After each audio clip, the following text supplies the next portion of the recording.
Tonight, NASA has finally revealed how it plans to pull off its newest mission, getting 2 astronauts back to Earth. Their saga began with what was supposed to be an 8-day test flight into orbit aboard Boeing's Starliner capsule.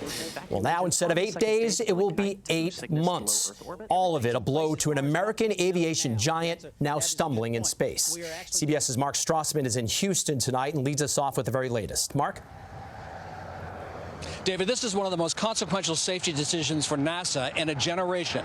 To bring home these 2 astronauts, the space agency will now look past Boeing Starliner to Boeing's competitor, SpaceX.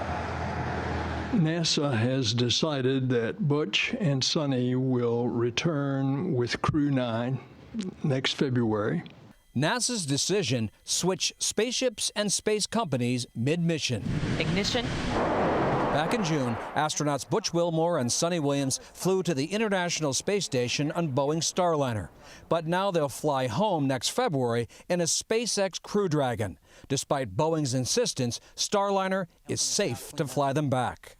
You know, it's disappointing that they're not coming home on Starliner, but that's okay. It's a test flight. NASA spent weeks analyzing issues Starliner developed on its flight to the ISS. Specifically, helium leaks and the overheating of small maneuvering thrusters.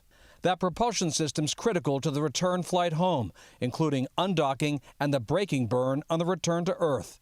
The small engines need to fire hundreds of times to keep the spacecraft in the precise orientation for safe re-entry and on-target touchdown.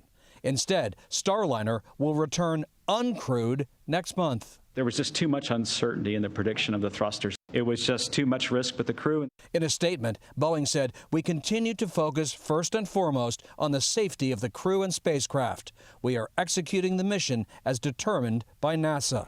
But NASA's decision is bound to frustrate the legacy aerospace giant in what the space agency admitted was a dramatic change. So how now do you begin to rebuild that relationship of trust with Boeing? Oh, I don't think we're rebuilding trust. I think we're looking at the data, and we view the data and the uncertainty that's there differently than Boeing does. The 2 astronauts originally were supposed to spend 8 days on the space station. Today is their day 80 in space, and now they have another 6 months more to go. David? Just have to get them home safely. Mark Strassmann, thank you so much.